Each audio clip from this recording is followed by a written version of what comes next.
जय श्री कृष्णा।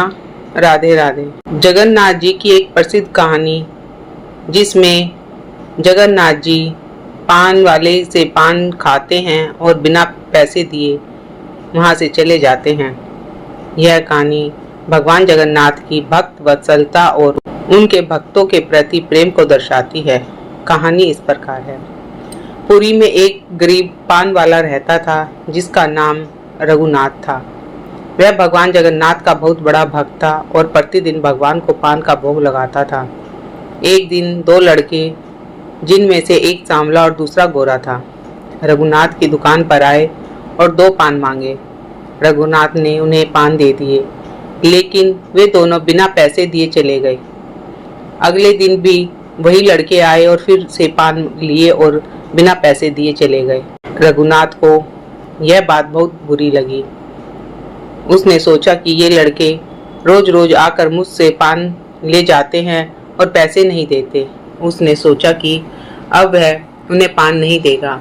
अगली रात जब वे लड़के फिर से आए तो रघुनाथ ने उनसे पान के पैसे मांगे। वे लड़के बिना पैसे दिए जाने लगे तो रघुनाथ ने उन्हें रोक लिया और कहा कि जब तक वे पान के पैसे नहीं देंगे वे यहाँ से नहीं जा सकते।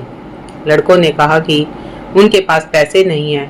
तब रघुनाथ ने कहा कि ठीक है, तुम अपनी इस चादर को यहाँ छोड़ जाओ, जब पैसे होंगे तब ले जाना। लड़के अपनी चादरें छोड़कर चले गए। सुबह जब रघुनाथ ने चादरें देखी तो वे हैरान रह गए। चादरों के नीचे भगवान जगन्नाथ और बलभद्र की मूर्तियां थीं। रघुनाथ को अपनी गलती का एहसास हुआ। उसने समझ लिया कि वे दोनों लड़के कोई और नहीं बल्कि स्वयं भगवान जगन्नाथ और बलभद्र थे। रघुनाथ ने तुरंत भगवान से क्षमा मांगी। भगवान जगन्नाथ ने रघुनाथ को क्षमा कर दिया और उसे आशीर्वाद दिया। भगवान अपने भक्तों से बहुत प्रेम करते हैं और उनकी भक्ति से प्रसन्न होते हैं। हमें भी भगवान की भक्ति करनी चाहिए, उनके प्रति श्रद्धा रखनी चाहिए। बोलो जगन्नाथ भगवान की जय। एक प्रसिद्ध कहानी। एक समय रघुदास नाम के भगवान रामचंद्र के एक महान भक्त थे। वह पुरी में जगन्नाथ मंदिर के सिंह द्वार के पास एक बड़ी छतरी के नीचे रहते थे। एक बार जब वह भगवान जगन्नाथ के दर्शन करने गए तो उन्होंने जगन्नाथ की बेदी पर राम, लक्ष्मण और सीता को देखा।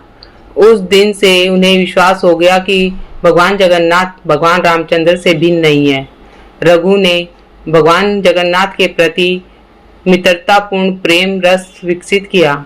एक बार रघु ने भगवान जगन्नाथ के लिए एक अच्छी माला तैयार की और पुजारी को भगवान को चढ़ाने के लिए दी, लेकिन पुजारी इसे चढ़ाना नहीं चाहता था, क्योंकि रघु ने केले के पेड़ की छाल से बनी डोरी का इस्तेमाल किया था।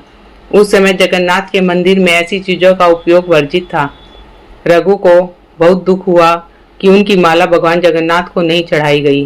वह बहुत उदास हुआ और मंदिर से बाहर चला गया। बाद में पुजारी शाम की आरती समाप्त कर रहा था। भगवान के शयन करने से पहले पुजारी उन्हें एक विशेष पोशाक पहनाते हैं, जिसे बड़ा श्रृंगार वेशा कहा जाता है। भगवान को श्रृंगारित करने के बाद पुजारी ने उनके शरीर को फूलों से सजाना शुरू कर दिया, लेकिन उसे आश्चर्य हुआ कि उसने जो कुछ भी किया भगवान के शरीर पर एक भी फूल नहीं बचा। भगवान किसी भी फूल को स्वीकार नहीं कर रहे थे। सभी पुजारी यह सोचकर चिंतित हो गए कि अवश्य ही उन्होंने कोई अपराध किया है, लेकिन यह क्या हो सकता था। उन सभी ने निर्णय लिया कि यह समझने की कोशिश करने के लिए कि उन्होंने क्या अपराध किया है, वे सभी मंदिर में सोएंगे, तब तक उपवास करेंगे जब तक भगवान उनके सपने में आकर उन्हें उनके अपराध के बारे में सूचित नहीं कर देते। निश्चित रूप से उसी रात भगवान जगन्नाथ मुख्य पुजारी के सपने में आए और उनसे कहा, मेरे भक्त रघुदास मेरे लिए एक फूल माला लाए हैं। उन्होंने इसे बहुत प्रेम और भक्ति से तैयार किया। आपने डोरे की बाहरी विशेषता देखी और उसे माला मुझे देने से इनकार कर दिया। आप देख नहीं सकते थे कि उसने कितनी अच्छी माला तैयार की। उन्होंने इसे प्रेम और भक्ति से पिरोया। अब मेरा भक्त मेरी सेवा से वंचित होकर माला सामने रखकर अपने घर में पड़ा हुआ है। उसने कुछ भी नहीं खाया है और लगातार रो रहा है। वह अभी तक सोया नहीं है। जब तक मेरे भक्त की इच्छा पूरी नहीं हो जाती मैं आपसे कोई माला कैसे स्वीकार कर चैन से सो सकता हूँ। परंतु प्रधान पुजारी जाग गया और उसने अन्य पुजारियों को सारी बात बताई। तब वे सभी रघुदास के पास गए और अपना अपराध समझाया और उनसे अपनी माला भगवान जगन्नाथ को देने के लिए कहा। यह सुनकर रघुदास बहुत प्रसन्न हुए कि भगवान इतने दयालु हैं कि वे स्वयं उनकी माला स्वीकार करने की प्रतीक्षा कर रहे हैं।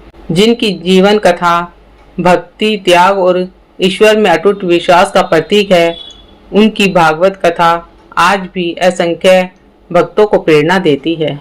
बोलो जगन्नाथ भगवान की जय।